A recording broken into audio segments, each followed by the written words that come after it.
नियम. केपलरने एकूण 3 नियम मांडलेत आणि ते केपलरने कशाविषयी मांडलेत तर केपलरने ग्रहांच्या गतीविषयी एकूण 3 नियम मांडलेले आहेत. ओके, ग्रहांची गती कशा प्रकारे असते ओके हे सांगणारे आणि त्याच्याबद्दल भौतिक नियम त्यानं मांडलेले आहेत. आता केपलरचा पहिला नियम बघा. त्याच्यासाठी तुम्ही पुस्तकामध्ये ही आकृती बघितली असेल, ग्रहाची सूर्याभोवती परिभ्रमण कक्षा.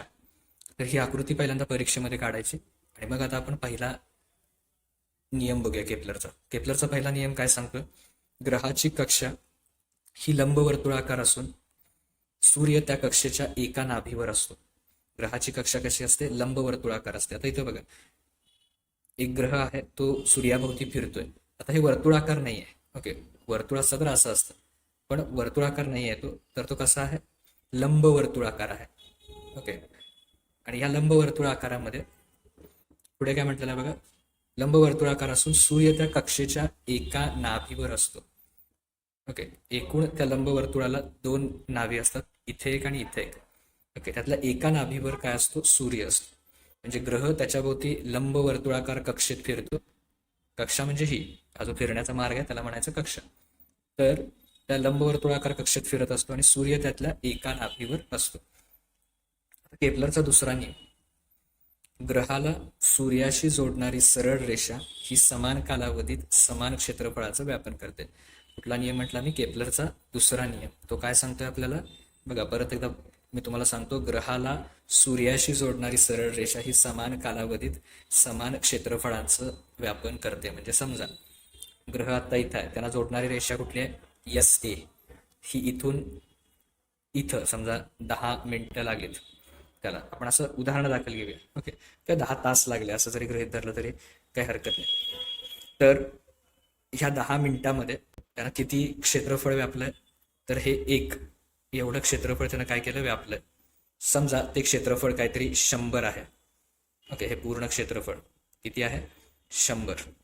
आणि समजा ग्रह आता इथं गेला आणि इथून इथं पोचण्यासाठी पण त्याला समजा 10 मिनिटं लागलेत. तर हे दुसरं क्षेत्रफळ. ओके, क्षेत्रफळ आपण बघितलंय, एरिया ए न दाखवतात, A1 सॉरी, समजा हा A2 आहे आणि हा यानं क्षेत्रफळ व्यापन केलेलं आहे. म्हणजे समजा दोन्ही पण अंतर किती, याच्यात 10 मिनिटात पूर्ण गेले, तर क्षेत्रफळ काय असतात, समान असतात.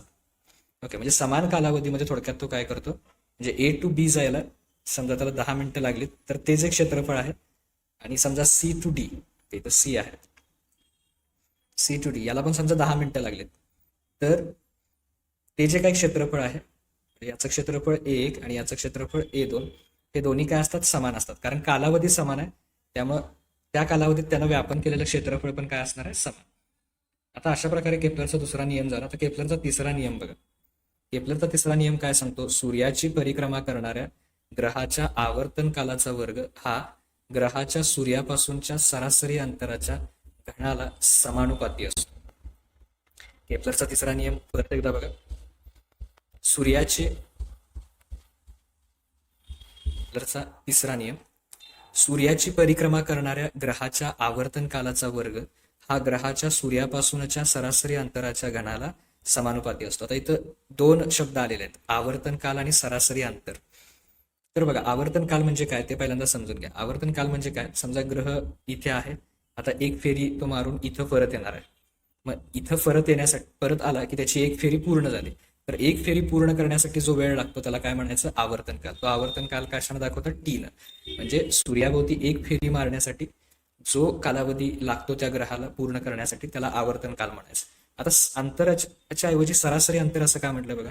आता समजा ग्रह इथं आहे, तर हे अंतर काहीतरी R1 असेल. ओके, ग्रह इथं गेला D पाशी, तर अंतर वाढणार, परत अंतर आणखीन वाढणार, परत अंतर आणखीन कमी होणार, मग अंतर कमी जास्त होणार. अशा वेळी त्या अंतरांची काय काढायची, सरासरी. म्हणजे या सगळ्या अंतरांची सरासरी समजा R आहे. ओके, म्हणून कसलं अंतर घेतलं, सरासरी अंतर घेतलं. तर काय म्हटलेलं आहे, सूर्याची परिक्रमा करणाऱ्या ग्रहाच्या आवर्तन कालाचा वर्ग. आवर्तन काल कशाने दाखवायचा, T ने. त्याचा वर्ग समानुपाती असतो. कुणाला समानुपाती असतो, ग्रहाच्या सूर्यापासूनचं सरासरी अंतर समजा R आहे.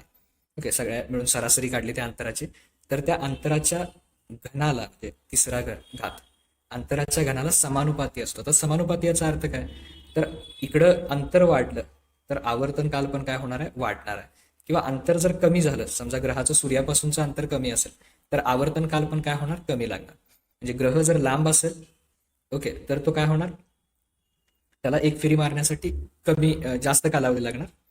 ओके, आणि जवळ असेल तर मग काय होणार, कमी कालावधी लागणार. ओके, म्हणजे समजा आवर्तन काल टी आहे तर टी वर्गाच्या प्रमाणात आर घन किंवा आर घनच्या प्रमाणात टी वर्ग बदलतो. हे त्याचा समानुपातीचा अर्थ आहे. ओके, समानुपाती म्हणजे एक वाढला की दुसरा पण वाढतो, व्यस्त असेल तर एक वाढला की दुसरा कमी होतो. म्हणजे हा तिसरा नियम लक्षात ठेवायचा. सूर्याची परिक्रमा करणाऱ्या ग्रहाच्या आवर्तन कालाचा वर्ग हा ग्रहाच्या सूर्यापासूनच्या सरासरी अंतराच्या घनाला समानुपाती असतो. हा तिसरा नियम व्यवस्थित लक्षात ठेवायचा. केपलरचे नियम लिहित असताना परीक्षेत आकृती दिलेली असू दे अगर नसू दे तुम्ही काढायलाच पाहिजे ती, आणि मग ते तिन्ही व्यवस्थित लिहायचे. 3 गुणांसाठी बोर्ड